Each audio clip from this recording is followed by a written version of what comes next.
How's it going, Powerstroke Nation? My name is Austin and welcome to the Powerstroke YouTube channel. If you're new to the channel, don't forget to hit that subscribe button down below and join the Powerstroke Nation. Today's video is going to be absolutely awesome. If you're new to the channel and you haven't been watching any of the videos, just to catch you guys up, the awesome people over at KC Turbo sent me a KC300X turbo, this big guy right here, to replace the stock turbo in my 2007 III. So this one features a 4-inch inlet and a lot of other goodies, and I will show you guys, once we have that one out, I'll compare the two and show you guys the differences. And along with the new turbo that's going to go into the truck, because it's going to be breathing a lot better, I wanted to make sure I had a better filter on there. Right now I just run in the big filter, the 6637 Napa filter, but we're going to be replacing it with this guy, a new Snb Intake, and I am super excited to see the total transformation of the truck. So I wanted to get a jump on it a little bit sooner, but that's just not how things worked out. So we're starting in the middle of the day. The ultimate challenge is try to get it done before the end of the day, but if that doesn't happen, obviously with the magic of editing, it'll look like one day and we'll get it done tomorrow. So without further ado, no more talking and blabbing on, we're going to start pulling the truck apart to get this new turbo put in.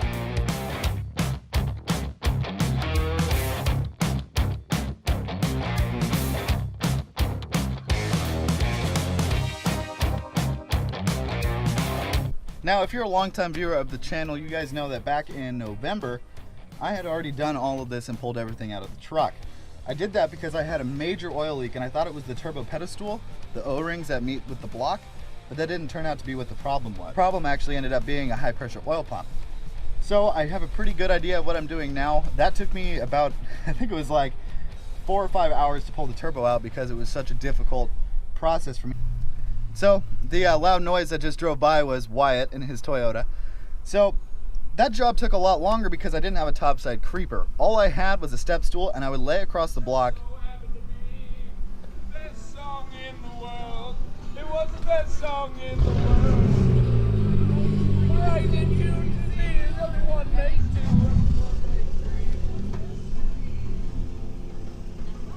two? And that's Wyatt. He's been in several videos. He was actually a part of the chip install, if you guys remember that video. But anyways, back to what I was saying. I didn't have a topside creeper, so I was using a step stool and laying across the block, and that made it even worse. And I didn't have the proper tools either. Now I have a torque wrench and everything that I've been.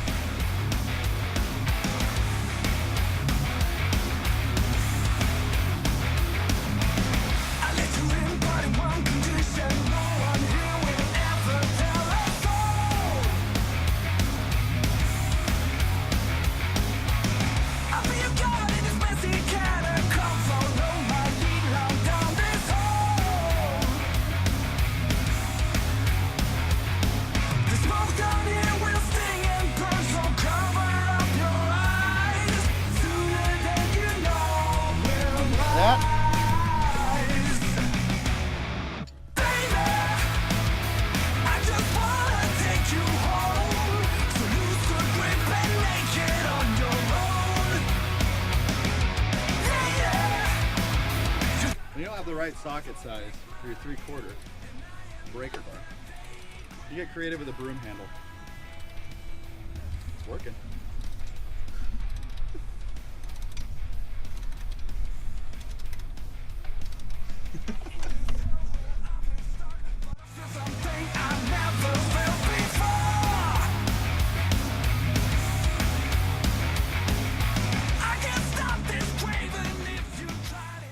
Alright you guys, now you can see the major differences between the stock turbo and the KC300X.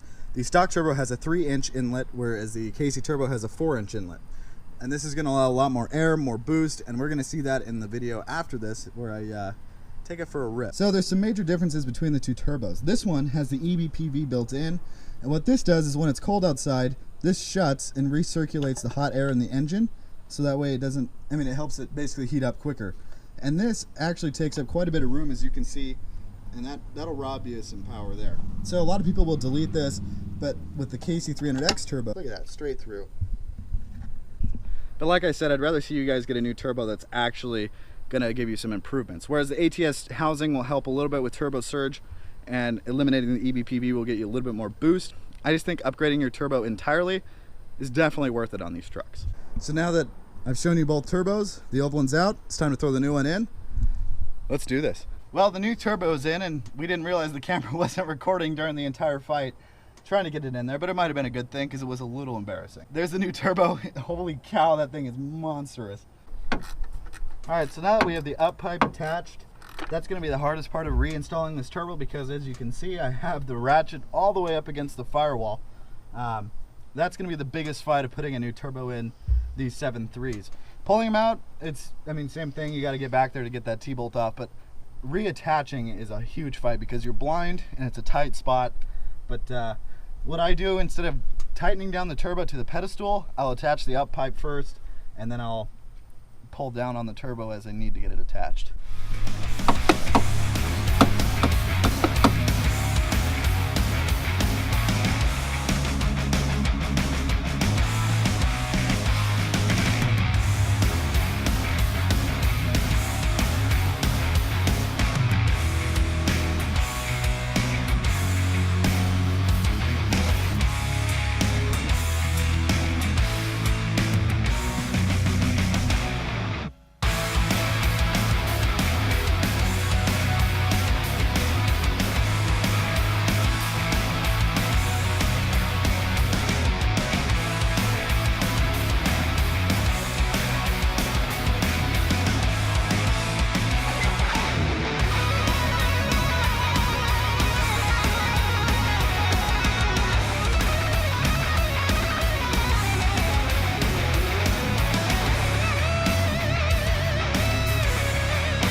All right, you guys, with the help from Wyatt, we finally have the new turbo in the truck. He just got done tightening down all the boots for the intercooler piping.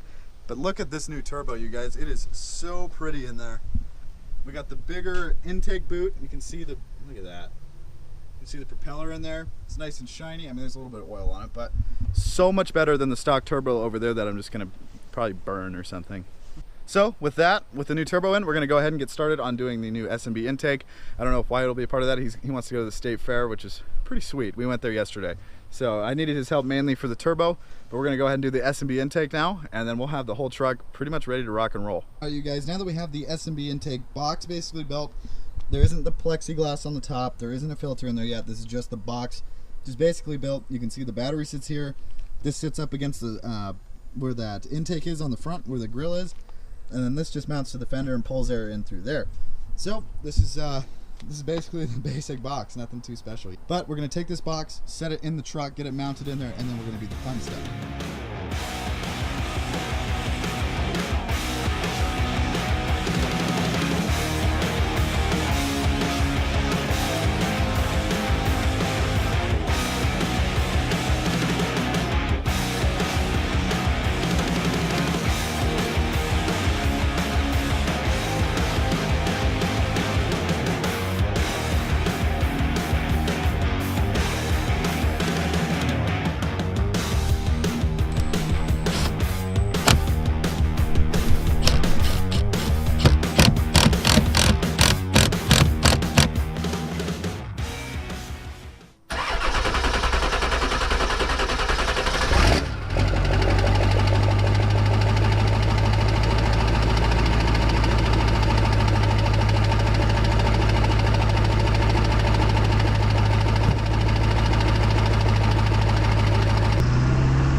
So I'm not going to go too into depth with anything on this turbo yet. I'm going to wait for next week's video where I'm going to do a full review on the turbo after having it in the truck for a week. Let you guys know what I think about it then, but I can already tell you I am going to be super ecstatic just like I am right now. So be on the lookout for next week's video. I'm going to do a 0 to 60 pull, try to knock some time off of my 10-second 0 to 60 right now with the truck, with the stock filter and the stock turbo. So as you also saw, I didn't really cover it much in the video, but I installed a new Snb Intake, fully enclosed filter. I went with the oiled filter because I don't drive on dusty roads a lot, even though the whole truck will tell you otherwise. So far I love the new intake. It's definitely a lot quieter. I don't hear the air being pulled in. I hear more spool than anything, so that is a major bonus. But this week's video has nothing to do with Snb Intake. I'll do a review on that later, but right now the star of the show is the KC300X turbo that was just installed in the truck. So like I said, guys, down in the description below there is a link to their website and a coupon code. Go check them out. A huge thank you to my sponsor KC Turbos for this new turbo. You guys are amazing, and I really appreciate the new part. This truck feels like a whole new truck. So thank you all so much for watching. I really hope you enjoyed this week's video. I hope that you guys had an amazing Labor Day weekend, and I'll catch you guys in the next video.